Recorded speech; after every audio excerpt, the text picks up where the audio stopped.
रामगढ़ एक बहुत ही छोटा गांव था जिसमें बस एक ही दुकान थी और उस दुकान का दुकानदार सुखिया बहुत ही घमंडी था।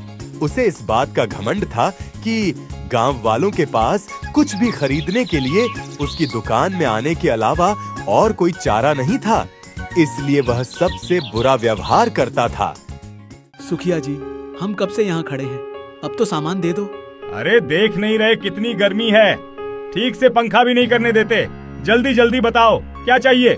मुझे 1 किलो चावल देना। अरे सुनते हो, आकर खाना खा लो। हाँ हाँ अभी आया। सुखिया, ये तो बहुत गलत बात है। हम इतनी देर से यहाँ धूप में खड़े हैं और तुम हमें बिना सामान दिए दुकान बंद कर रहे हो। अरे तो मेरे लिए खड़े थे क्या? अपने लिए खड़े थे? सामान तुम्हें चाहिए या मुझे? अगर इतनी ही दिक्कत है तो जाओ और कहीं और से खरीद लो। अपने घमंड में चूर सुखिया दुकान बंद करके चला गया और गांव वाले चाहकर भी कुछ नहीं कर सकते सिवाय आपस में बात करने के। सुखिया की रोज रोज की यही कहानी थी। फिर एक दिन एक बूढ़े बाबा उसकी दुकान में आया और देखा सुखिया अपनी दुकान में सो रहा है। सुनो बेटा, बहुत जोर से भूख लगी है, कुछ खाने को मिलेगा। दिखाई नहीं देता मैं सो रहा हूँ। आ जाते हैं परेशान करने, जाओ बाद में आना। पर बेटा, भूख तो मुझे अभी लगी है, फिर बाद में आकर क्या करूँगा। ठीक है, बोलो क्या चाहिए। वो फल दे दो बेटा। धन्यवाद बेटा, भगवान तुम्हारा भला करे, तुम पर उनकी कृपा बनी रहे। रुको, मुझे कृपा नहीं, पैसे चाहिए पैसे। इसके 20 रुपए हुए, चलो पैसे निकालो जल्दी। मैं तो एक गरीब बूढ़ा हूँ बेटे, मेरे पास पैसे नहीं हैं। क्या पैसे नहीं है? तो फिर यहाँ मुफ्त में मेरा समय बर्बाद करने आए हो? चलो जाओ यहाँ से, पता नहीं कहाँ कहाँ से चले आते हैं। पैसे ना मिलने पर सुखिया गुस्सा हो गया और बिना सोचे समझे बाबा से अपने फल छीन लिए और उसे वहाँ से जाने को कहा। तभी पीछे से मनोज आ रहा था और उसने सुखिया को ऐसा करते हुए देखा और तुरंत वहाँ गया। रुको सुखिया, तुम क्या कर रहे हो? एक भूखे बूढ़े बाबा का अपमान, ये अच्छी बात नहीं है। बूढ़ा हो या जवान, मुझे मेरे पैसे चाहिए।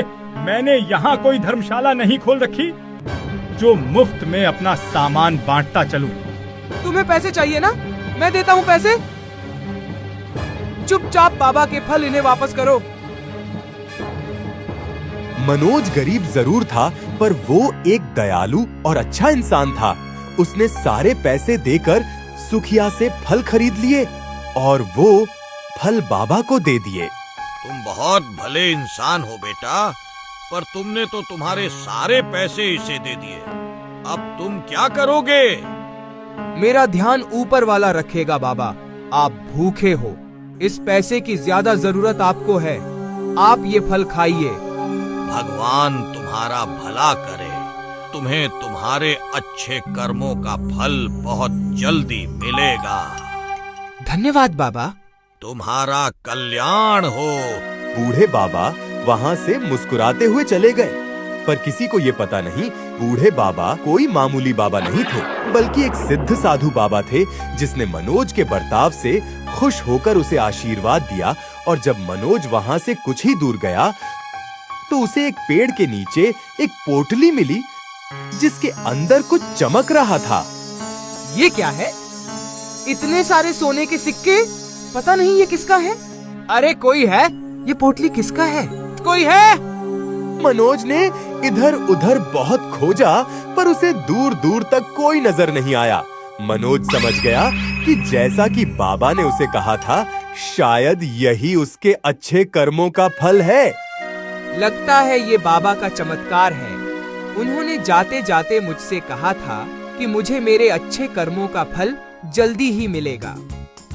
मनोज सोने के सिक्के से भरी पोटली लेकर वहाँ से चला गया और उसे बेचकर जो भी पैसे उसे मिले उसे उसने गांव में एक नई दुकान खोली जिससे लोगों को सुखिया जैसे घमंडी दुकानदार से छुटकारा मिल पाए।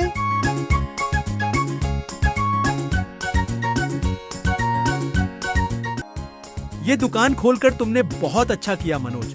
कम से कम अब हमें सुखिया के घमंड का सामना नहीं करना पड़ेगा। पर इतने सारे पैसे तुम्हारे पास आए कैसे? सब ऊपर वाले की कृपा है। मनोज की दुकान खुलते ही लोगों ने सुखिया की दुकान में जाना बंद कर दिया, जिससे सुखिया, जो गांव का सबसे अमीर आदमी था, वो गरीब होने लगा। और जब उसे ये पता चला कि ये सब मनोज की दुकान के कारण हो रहा है, तब उसने मनोज की दुकान बंद करने की एक तरकीब सोची। इस मनोज के कारण मेरा ये हाल हुआ है, उसको तो मैं छोड़ूंगा नहीं। हो गई चोरी सुखिया। चोरी? तुम्हें कैसे पता? अब तुम्हारी दुकान तो चल नहीं रही, तो मनोज की दुकान बंद करवाने का सबसे अच्छा तरीका तो यही है कि उसकी दुकान का सारा सामान ही चोरी कर लो। क्यों, यही है ना तुम्हारी योजना? मुझे सब पता है, पर याद रखना, सबको अपने कर्मों का फल मिलता है, चाहे कर्म अच्छे हो या बुरे। साधु बाबा की बात सुनकर सुखिया आश्चर्यचकित हो गया, क्योंकि उसने जो बात सोची थी वो सारी बातें साधु बाबा को पहले से ही पता थी। कौन हो तुम?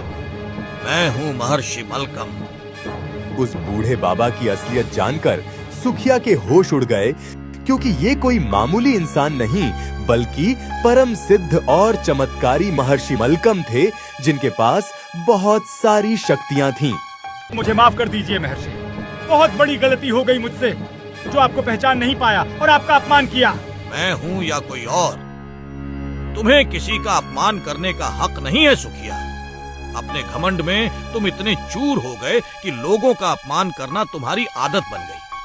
वहीं मनोज गरीब होते हुए भी अपनी हैसियत से बढ़कर भी लोगों की मदद करने से पीछे नहीं हटता। इसलिए तो वो अपने अच्छे कर्मों से फल से आज अमीर हो गया और तुम अपने बुरे कर्मों से गरीब हो गए। मुझे माफ कर दीजिए, मुझे अपना सबक मिल चुका है। अब मैं कभी किसी से बुरा व्यवहार नहीं करूंगा। ठीक है, इस बात को याद रखना और मनोज की दुकान का सारा सामान वापस रख दो। जो आज्ञा बाबा, आपका बहुत बहुत धन्यवाद।